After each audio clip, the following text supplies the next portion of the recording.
We okay, Mark? Yeah. Right, thank you everyone. I'd like to welcome everyone present to this meeting in the Civic Centre and to those observing the meeting on Microsoft Teams. Fire alarm procedure, there are no fire drills expected this evening, so in the event of an alarm sounding, please quickly make your way out of the building. There are 3 exits from this room which members can use to vacate the premises. Please switch mobile phones onto silent or switch them off and take any calls outside of the meeting room. Do not leave any possessions unaccompanied and or report any unaccompanied possessions. Remember to take any possessions with you when the meeting is concluded or as you leave the meeting. This meeting may be subject to filming or audio recording by others in accordance with the Council's filming protocol. Anyone who remains in the meeting following this announcement will have deemed to have consented to allow their image to be recorded and broadcast. We'll move on to the agenda proper. Item 1, apologies for absence. Have we any apologies? Yes, Chair, we've got apologies from Councillor Answer.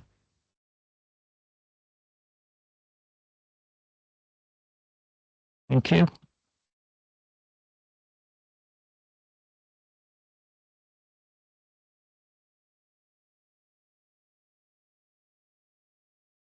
Item 2, declaration of interest.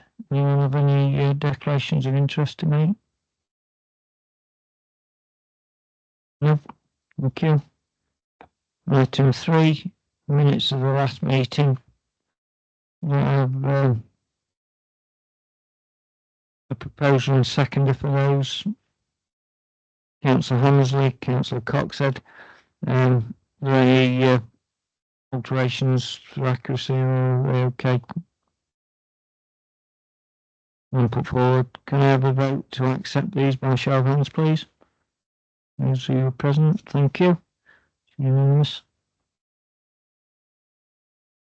Move on to agenda item 4, which is the plan application reference 2025-0392 HHA. Detached outbuilding to be used as a garden room, office, 14 Reef Close, Warsaw. Can you invite the officer to make a report, please? Thank you, Chair. Number 14 is a 2-story detached residential property to the southern side of a private access road, which runs along the eastern side of Reef Close. The proposal is for a retrospective outbuilding at the southeastern end of number 14's rear garden. This application has been referred to the Planning Committee due to objections raising concerns to the size of the development, overlooking and overbearing impacts. In terms of visual amenity impacts, objections has been raised on the size of the outbuilding. The outbuilding is a single-story structure with a ridge height at 2.9 meters tall, footprint of approximately 11.6 square meters, and is positioned to the end of number 14's rear garden. There is a private road with access from the northwest side of Oyster Way along the back of number 14's rear garden.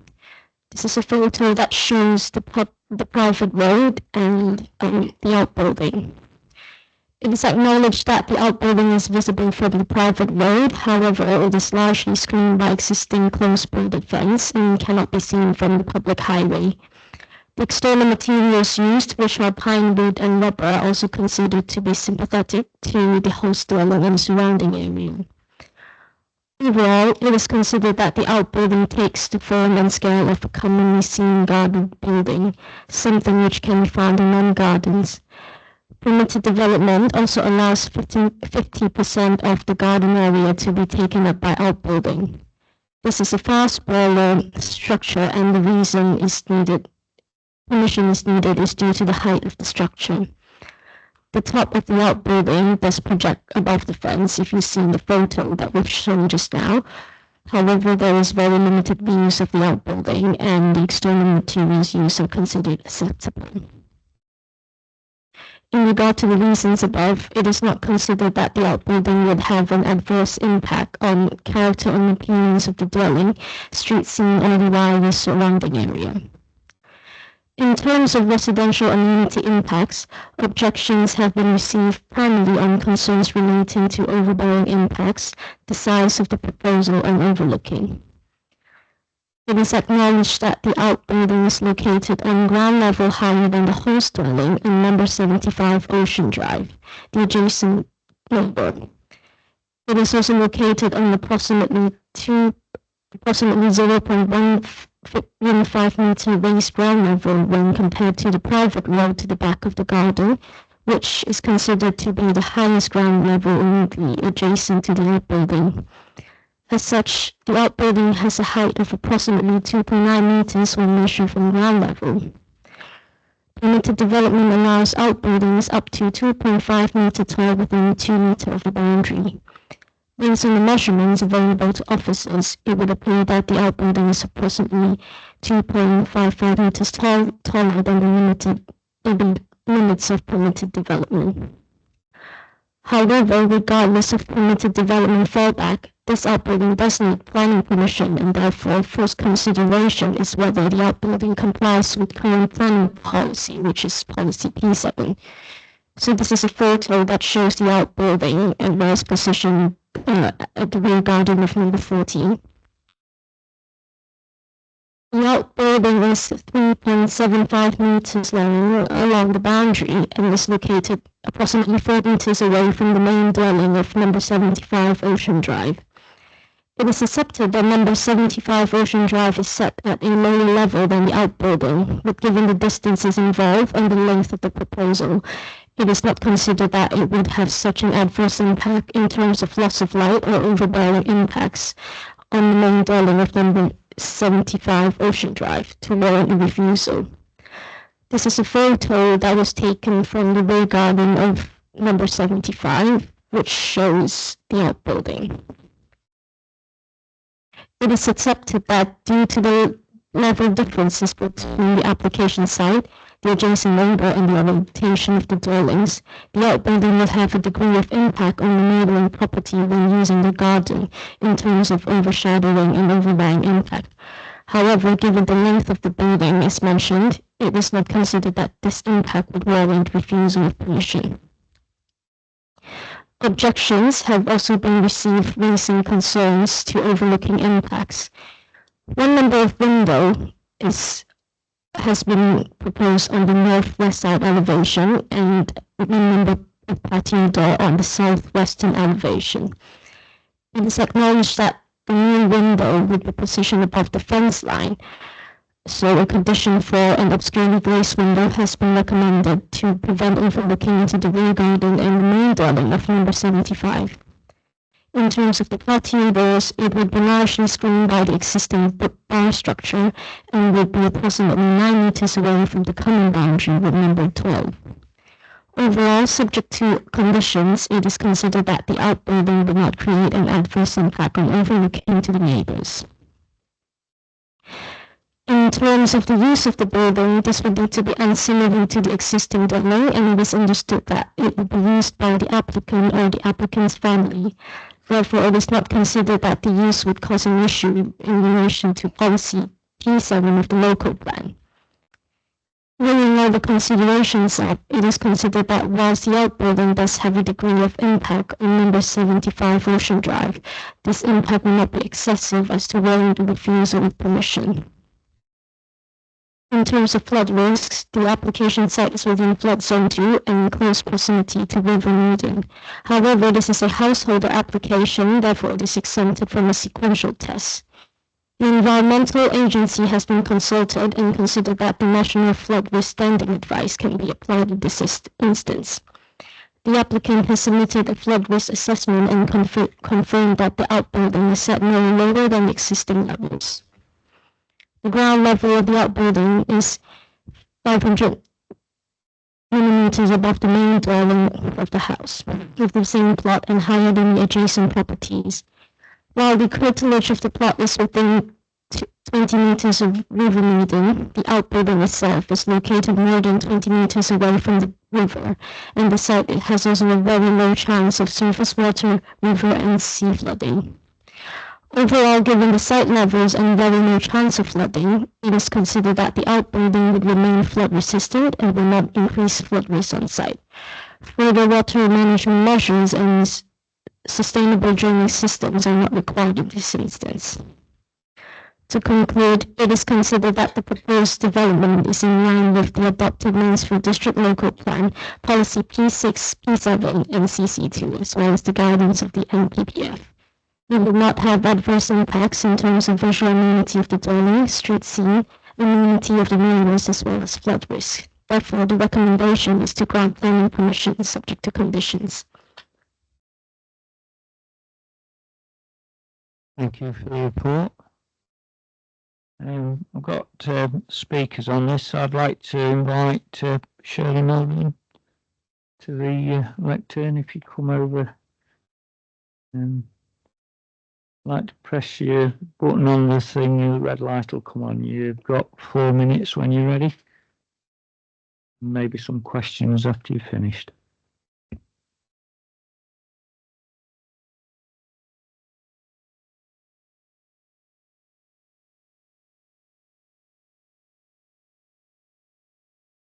I'm here tonight to talk about an issue that goes far beyond a simple planning application. We are concerned about the office building that's being constructed at 14 Reef Close. Yes, I refer to it as an office, as Mr. Dursley informed us and all of our neighbours that he was building a home office to work in and not a garden room stroke office as stated on his planning application. This isn't just about a structure. It's about the very principles and rules and regulations that protect our neighbourhood. This building is not only in breach of local planning permission and permitted development rights, but also brazenly disregards the rules designed to maintain harmony and order. The policy is clear. A structure of this kind should be no more than 2.5 metres high if within 2 metres of the boundary. But this building stands at 2.9 metres high, towering above our shared fence line.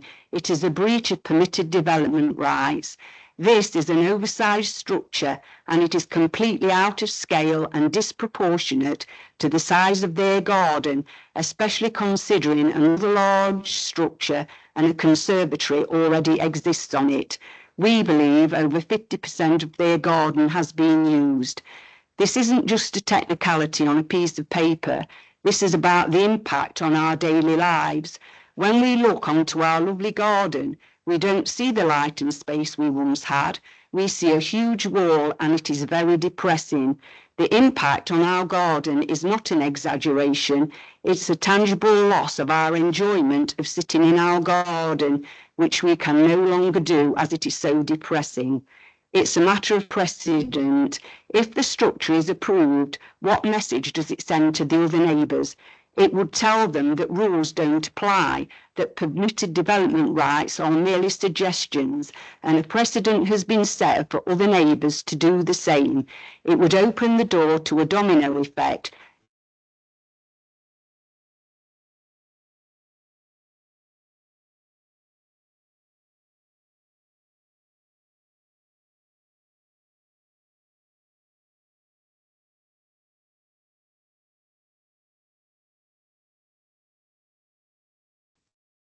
There have been many discrepancies regarding this planning application. Following the planning enforcement officer's visit, he informed us that he advised Mr. Dursley to shorten the office. However, a week later, he told us he could apply for planning permission and could see no reason why it wouldn't be granted. We received a planning application letter, but 12 Reef Close didn't receive theirs for another week. Why? Surely they were posted at the same time. Regarding the number of objections, the planning website only showed one until the last day when 12 Reef Close submitted theirs. It then updated to 2. We knew at least 5 objections had been sent, so we asked Councillor Andrew Bergen if he could try to find out how many were actually received. At first he was told 2, but knowing there were more, he then asked again and was told 5. We know it wouldn't have come here to the committee if there were less than 3 objections. On Friday the 29th of August, we and two of our neighbours received letters from planning, but the other two objections didn't receive a letter. This letter was dated the 21st of August, and the closing date to speak at the committee was at 12 noon on the 28th of August, so the deadline had already passed before the letters were received and they were posted first class. Please do not grant planning permission.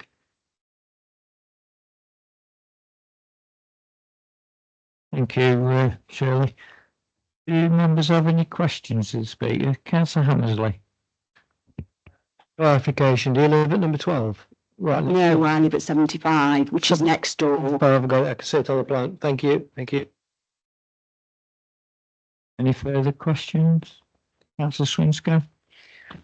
So you say that you mentioned that I was going to build an office. Did you give any indication of how high it was going to be? No, I didn't. Okay, thank you. Councillor Tempest Mitchell.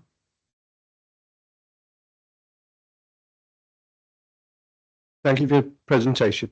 How long have you lived in this house, and why did you buy a south-facing house? Because we like to sit in our garden, and we've lived in the house since it was first built 10 years ago. And since that was built, has your enjoyment of your back garden changed any? Definitely. We don't sit out anymore. It's too depressing. We're just looking at a great big wall. Yes, we have planted trees there now. We've had to for our own sanity.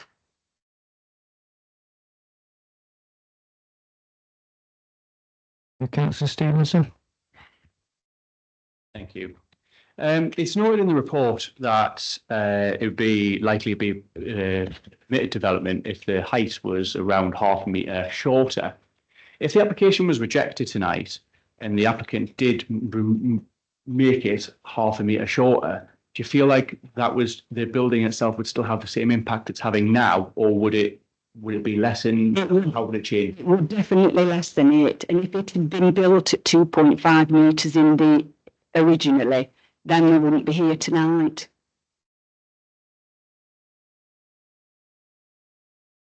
Any further questions? No? Thank you, Shirley.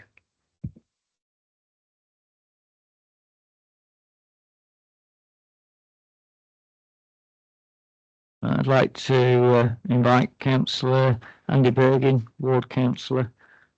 Come, you got 6 minutes, Andy, and obviously there are no questions of the councillor at the end. When you're ready.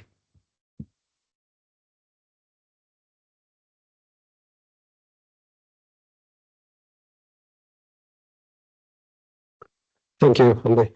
So the people that reject this application have found it very frustrating that they're not able to see the objections they've submitted due to the information in the application not being updated.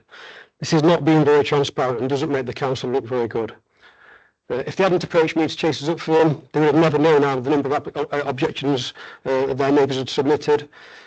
As Shirley said, it's very disappointing that not all of the objectors have received letters. I'm sure there probably would have been a few more to speak against this tonight if they had. By the time they'd got the letters, obviously that deadline had passed, so they haven't got the opportunity, which again is very frustrating, and it makes this look like it's not very transparent, like they've been tried to be suppressed from having the opportunity to speak and raise concerns directly to yourselves as the decision makers. There is a neighbouring homeowner that is currently trying to sell their property. And as you are aware, this is a retrospective application. You've seen the pictures, it's already been built. This has had an impact on that sale. The person's had feedback from people that have viewed the property that's put them off wanting to make an offer on the house. And I've just found out today that they've actually had to drop the asking price by £15,000, which is a significant amount of money, as I'm sure you can appreciate, to try and force a sale through, because they're in a chain, they want to move, and they've got a thing lined up, and obviously not being able to sell the properties delaying that. Now on to the objection. The report dismisses the significant points that the objectors have made about the building being overbearing, making them feel like their gardens are not the private spaces they should be. I would ask you to consider how you would feel if this was your neighbour's garden and you were faced with this building overlooking your garden. The condition suggesting to put on a frosted window doesn't take that feeling away. I think this is a material reason you could use to reject this application if you wish to do so.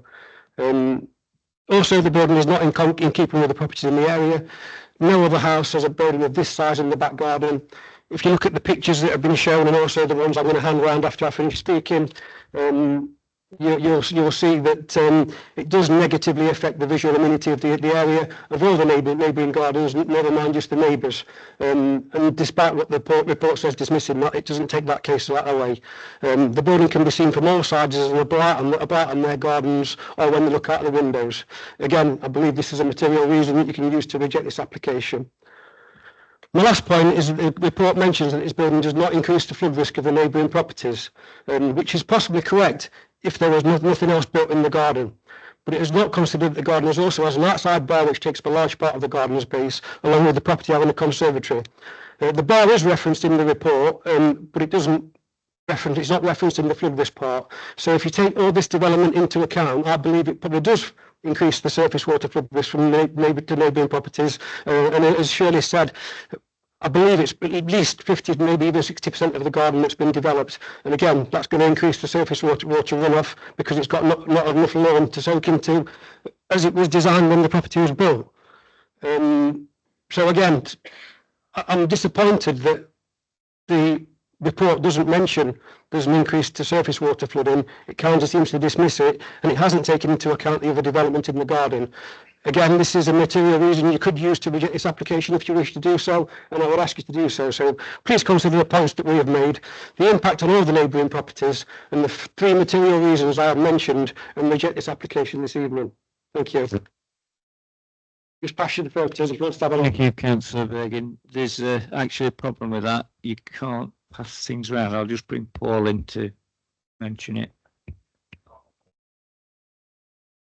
Thank you, Chair. I'm afraid there aren't any handouts on public speakers or councillors for that matter either, I'm afraid.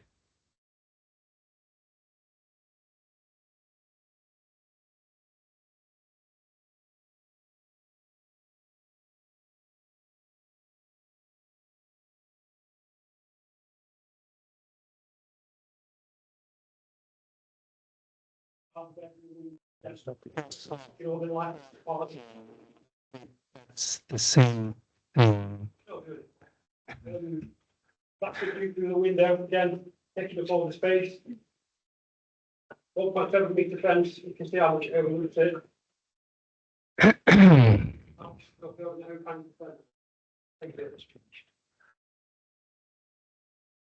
Thank you, Councillor Bergin. I'll give you a bit of leeway there. We'd turn the clock off and perhaps we shouldn't have allowed that. There are no more speakers. Do members have any questions of the officers? Councillor Swinscoe. On the screen, can you blow up each picture, please, so we can see clearly what we're looking at?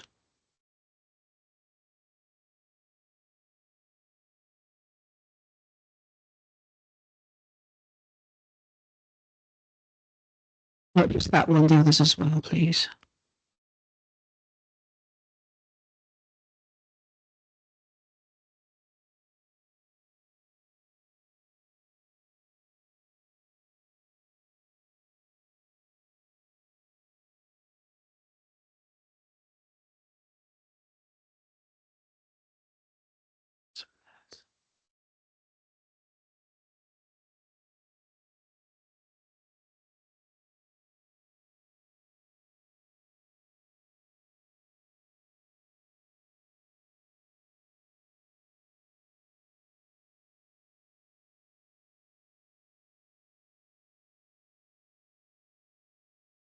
There was one in the back where it's the fence. Could we see that one, please?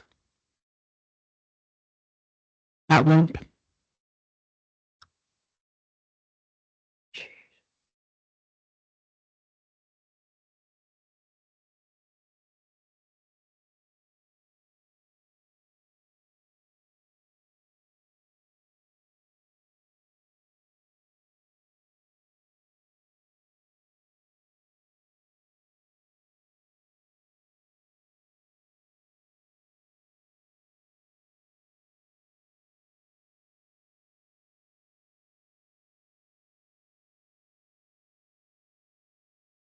Any further questions, Councillor Jackson? Thank you, Chair.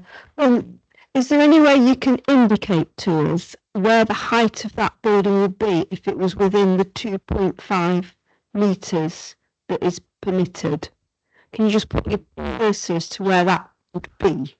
Can we just put the photo? So if you just look at, do you see the bar stand in the central? Yeah, is the bar at 2.5? Yeah, we take it. So we measured it on site, and the actual top of the outbuilding is about 2.9 ish. So yeah, the height of the bar it's about 2.5 meters.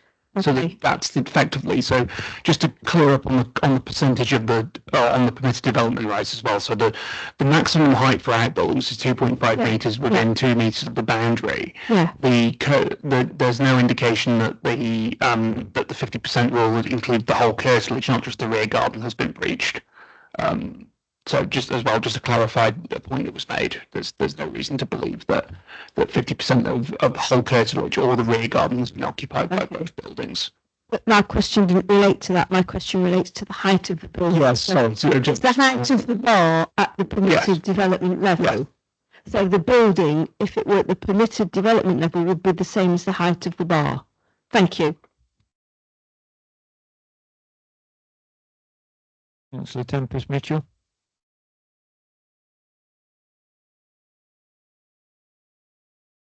Chair, when you give the measurements in terms of floor space that's actually been built upon, including the path that I've just seen going to the bar, did you include the conservatory? Because I'm presuming that the conservatory was not built when the house was built.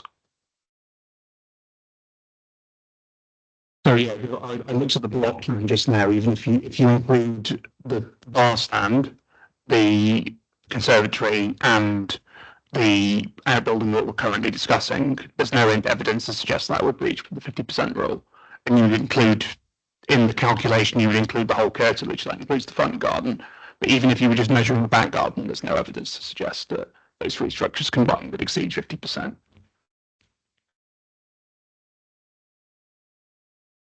Councillor Tempest Mitchell.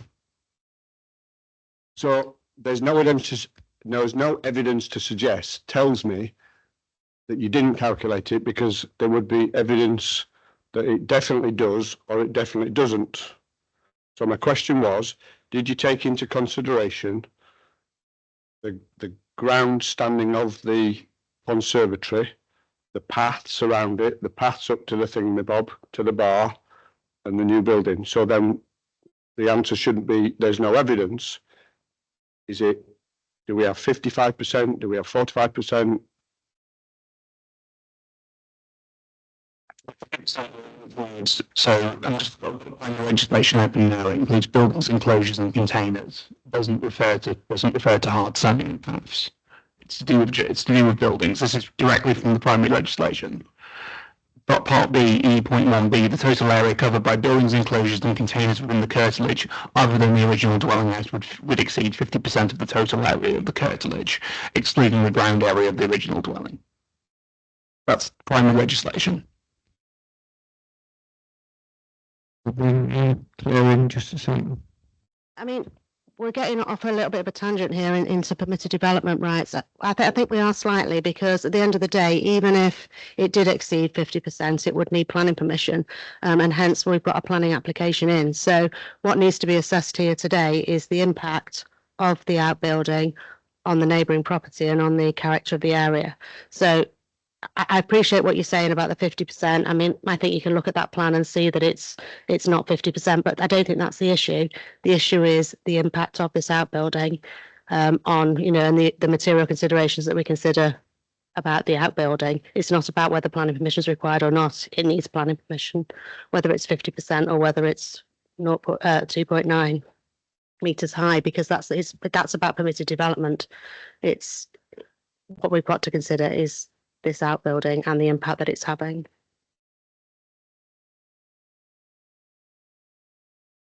Yeah. Councillor Stevenson.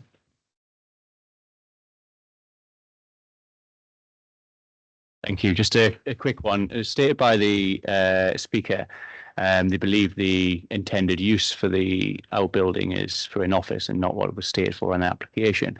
Can you just clarify what if the outcome would have been any different if the application was stated as being for office use, please?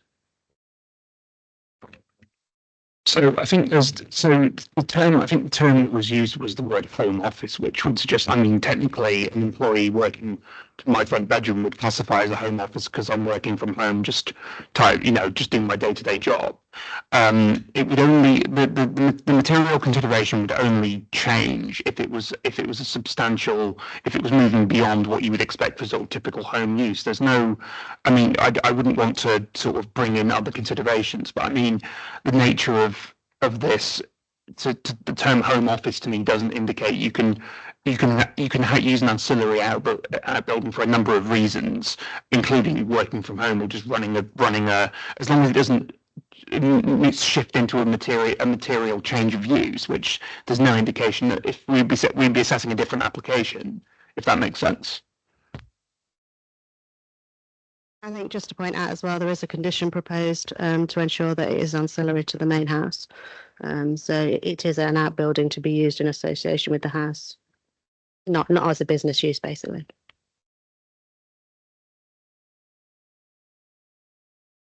Any further questions? Or indications? Did you want to comment, Richard?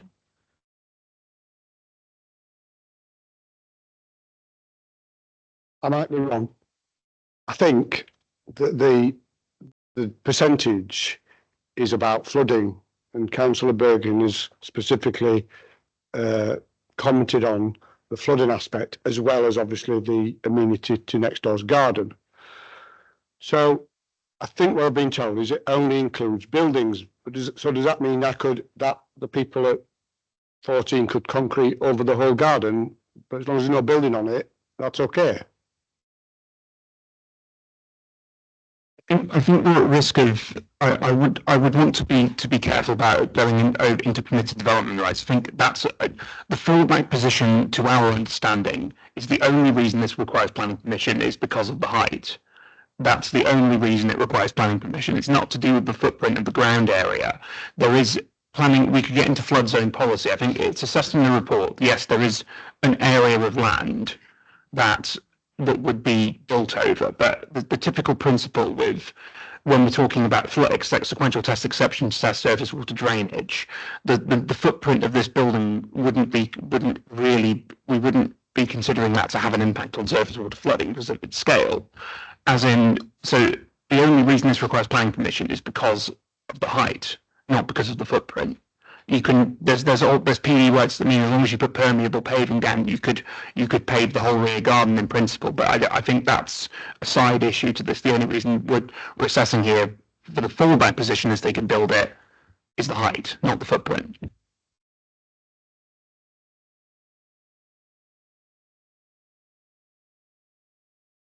That explanation. Any further questions? No one's indicating.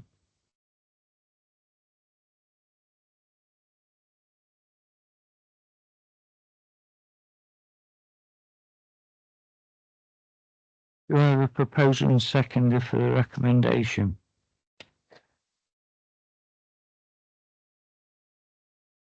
Councillor Cameron. Councillor Coxhead. Thank you. Now in debate mode. Anyone wishing to make comments? Councillor Stevenson. I disagree with the report that it's not impacting the neighbour. To me, is a very overbearing building. I think there's certainly going to impact the light, the use of the garden. Unfortunately, I can't support this application. And for others, I think, who are sitting thinking that they are, I think if this application was in front of you and the building wasn't already built, would you be as happy to approve it based upon plans showing a 3 metre high in those pictures? I don't think you would.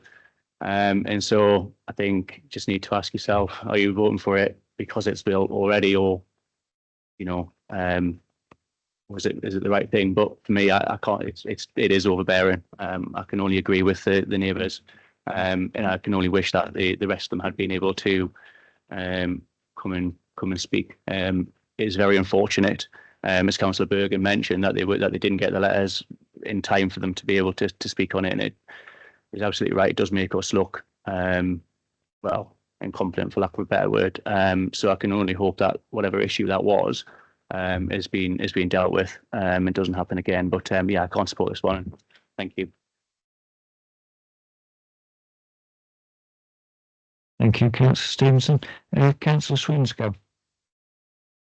Thank you, Chair. Yeah, I think I agree with Councillor Stevenson. Time and time again, we get these retrospective planning applications of somebody who's disregarded the rules. They are there for a reason, and I've got to agree with Jack. It is overbearing. It does look a mess. So, and for that reason, I will not be supporting this application. Thank you, Councillor Tempest Mitchell. I'm of the same opinion, Chair. I went there yesterday afternoon and I've just checked to see what time I took the photographs, and it was exactly 4:45. The sun was in the southwest, as it is, and if you look at that picture, that means that it's casting a shadow into the back garden of 75. Just below the bar, in the little hammerhead, there's another 1.7 metre fence there. Yeah. So behind where that picture's taken from, there's a 1.7 metre fence, which yesterday cast a shadow of 1.9 metres. Worked out with the physics department at school today that that building will cast a shadow of 4 metres into the garden of number 75, which is not far off the width of their back garden. For me, and we had evidence from the lady from 75, that has to impact on their usage of their garden, the amenity of the garden. It's south facing. I'd never buy a house without a south facing back garden. And if somebody built a building that's going to cast a 4 metre shadow into that back garden, I don't think I'd be very happy. I'm not sure anybody else in this room would. I'll be voting against it for all of those reasons. Thank you. Thank you. Any further comments? No indications? Okay, so we take that to the vote then, please, by show of hands. All those in favour, please show. All those against, please show. Any abstentions? That means that the application has been refused. So we need to have a motion of an alternative with reasons.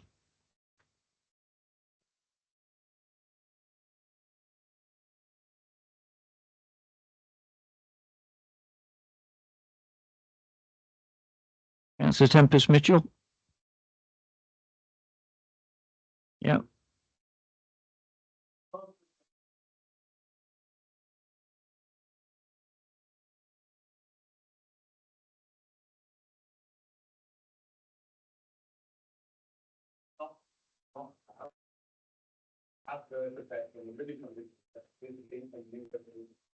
Future occupiers of the proposed development will want to overshadowing or overbearing impact.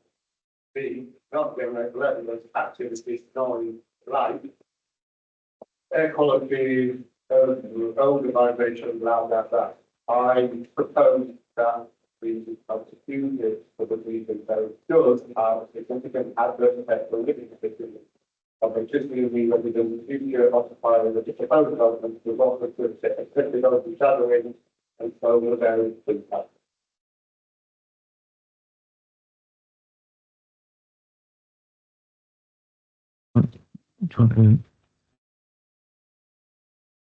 You don't want to clarify that reason?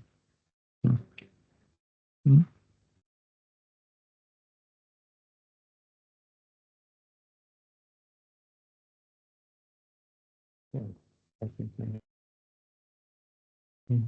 I'm just being Pauline. We're just clarifying the reason before we have a vote. Thank you, Chair. I'm slightly concerned if we are relying on overshadowing.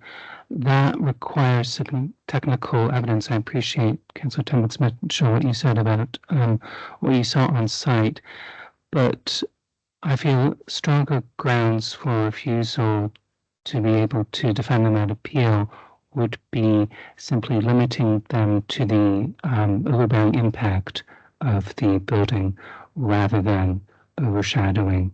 The neighbours, should there be an appeal, would be able to raise overshadowing themselves. But for members as a committee, I think the overbearing impact is a stronger case to make. Do you accept that and reword your proposal for that so that we can? Yeah.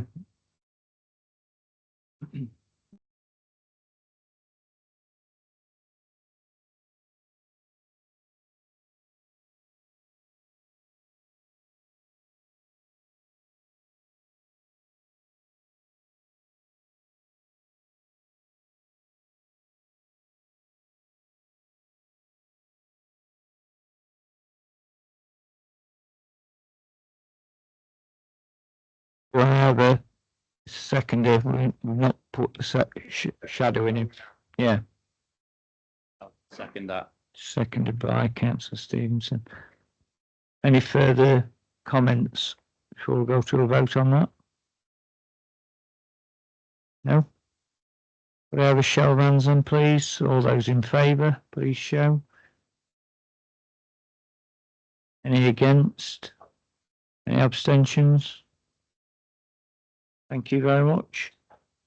So,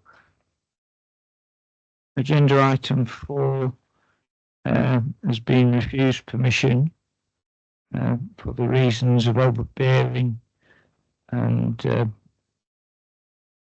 as put by Councillor Tempest Mitchell.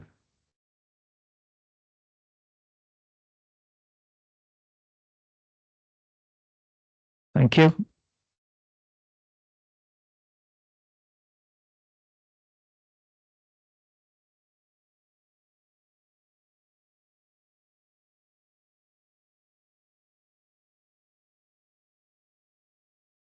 I'll move on to agenda item 5. Anybody wishing to leave the meeting before this can go now?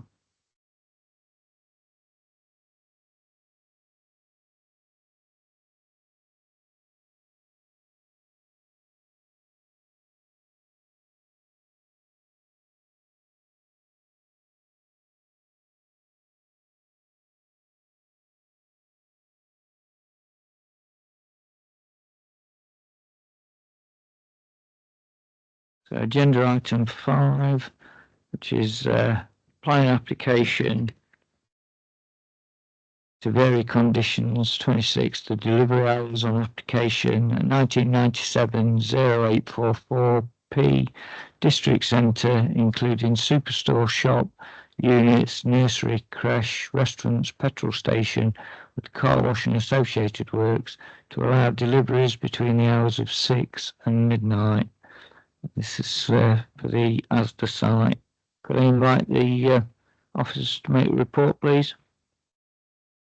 Chair, so members may recall this. So this application was deferred primarily to undertake further consultation with residents. So I won't go over the whole proposal again. I think that just to state, obviously, the main reason that the application is before the committee. So it was originally had to. There was a bit of a mess in the proceedings in terms of how the application came about. So it was the application that was coming next was the one that received, I think it was 4 objections at the time. That then triggered a referral to committee. We'd spotted an issue that meant that they had to submit a further application because there's a lot of historic applications. So we're taking them both together effectively, but since the previous committee, we've undertaken effectively a full reconsultation with residents. So the application was advertised by 26 neighbour letters, site notice posted on July 11th, and a press notice also published on July 11th. There were 3 objections that were received during that consultation period. To note, across both applications, all 3 residents who objected had objected in some form before. So one of the residents had objected to this application before directly, and 2 of the other objectors had objected to the application that's coming up next. So in total, we've not had any there's been no new comments raised compared to what the report assessed or assesses in this application or assessed previously. So I think kind of on that basis, so that I'll kind of just sort of filter into what the kind of updated permit sort of other updates were. So I think just to sort of clarify, so some of the key issues that the report's been updated to reflect was impact of lighting and impact of refrigeration from heavy goods vehicles. That's reflected in the report as well. The applicant has also submitted a technical note that kind of addresses the point about the decibel count, because there's a number that says effectively 31.6 decibels on one of the receptors that was assessed, and my report talks about an indicative threshold of 30 decibels.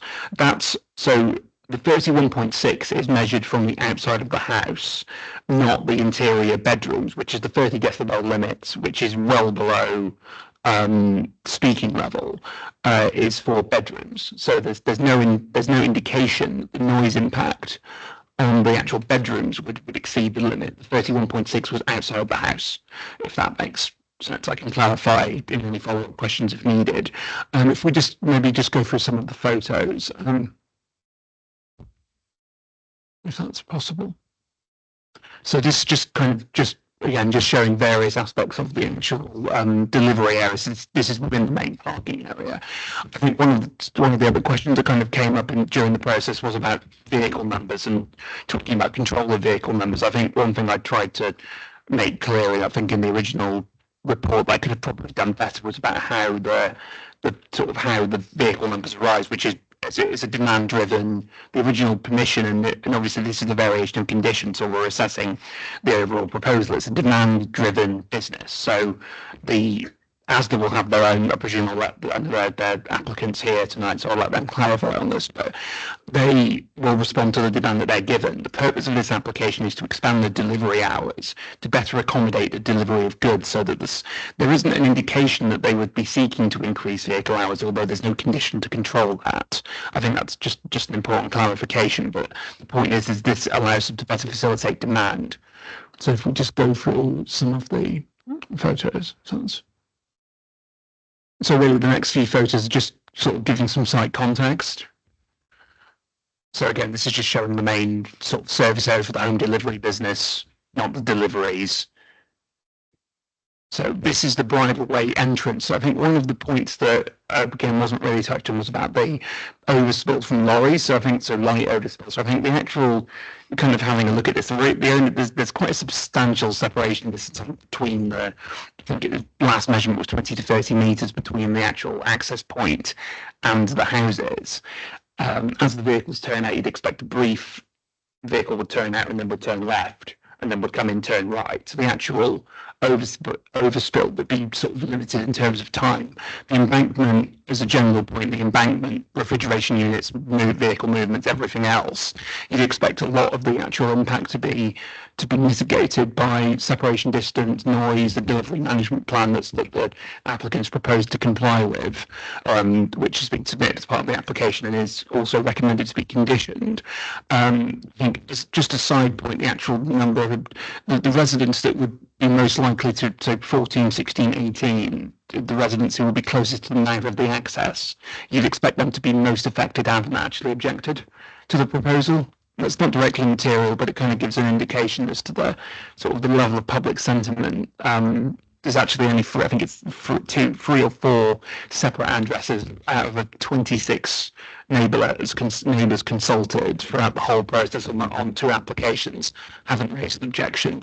We've had no, as I said, no new neighbours have come forward in the intervening period, and the environmental health teams comments. Obviously, we've got no technical objection raised on those points. So I think I don't know if there's any remaining photos, but I guess the recommendation still stands. And as kind of as I said during the previous application, it's not considered that the development would give rise to unacceptable impacts on the living conditions of any adjacent neighbours, in particular Rushpool Close.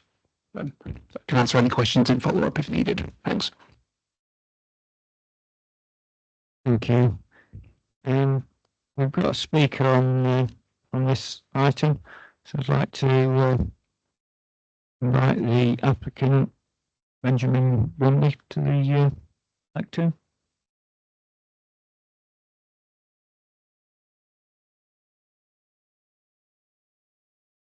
You want to put your speaker on? You've got 4 minutes, Benjamin.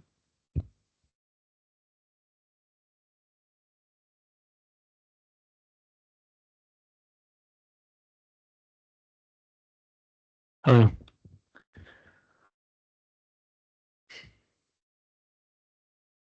Good evening, Chair and committee members, and thank you for giving me the opportunity to speak this evening.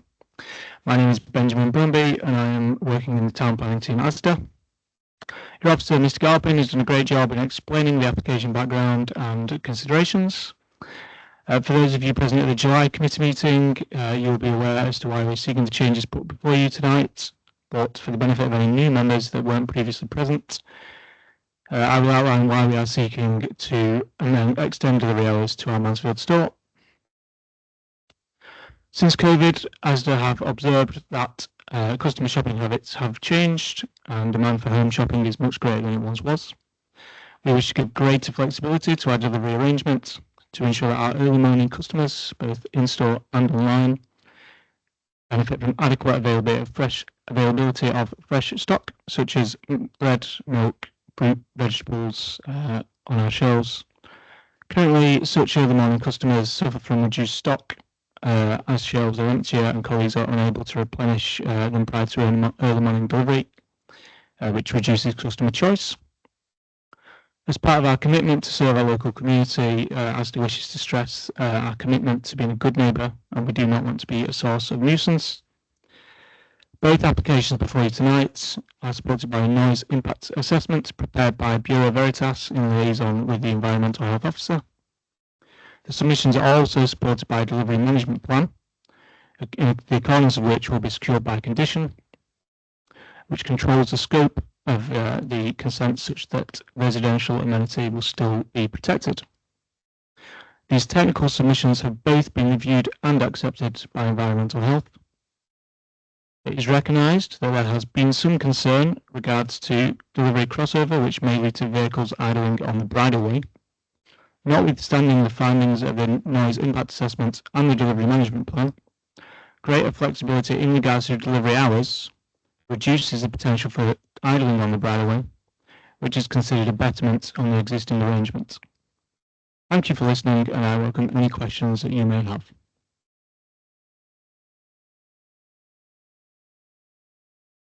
Members have any questions of the applicant? Not had any indication. Just ask one question.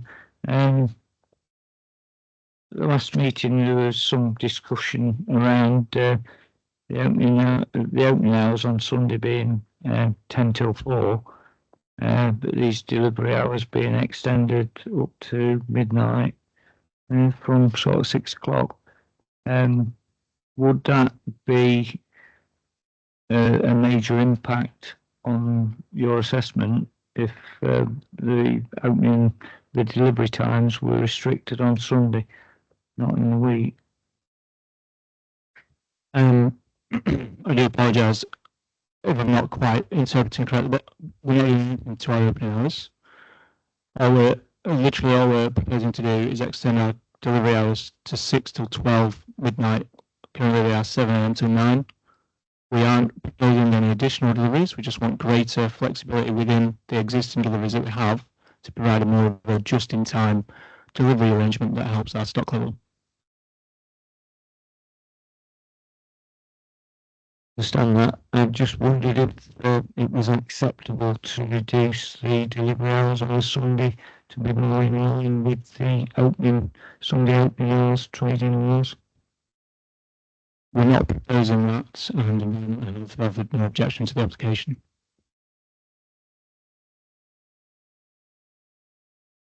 Any other questions from members? Councillor Tempest Mitchell.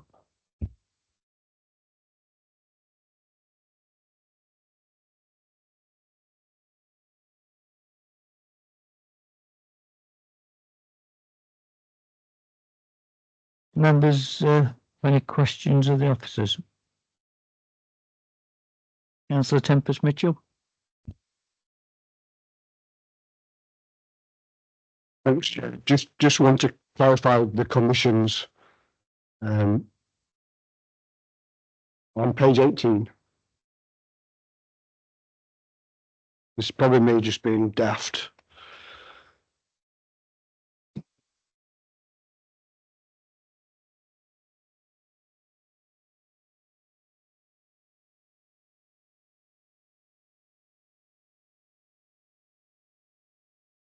You got it?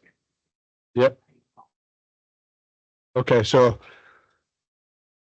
there was a condition, no deliveries by commercial vehicles shall be made to or from the site between 0700 and 2100, Monday to Sunday inclusive. That's changed, I think.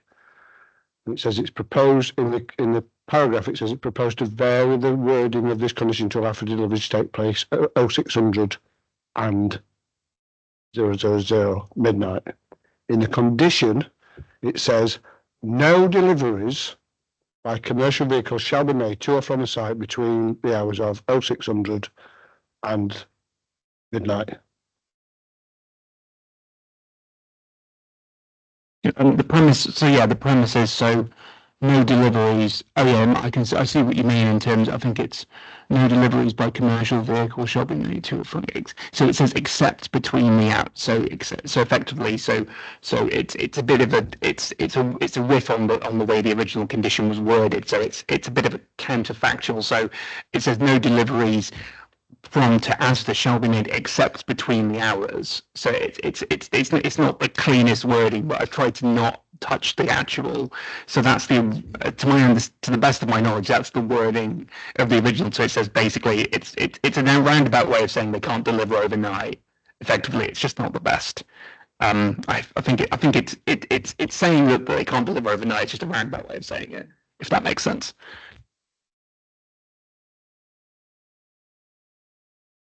Any other questions? No indications? Thank you. Do I have a proposer for the Councillor Carolan, Councillor Coxhead?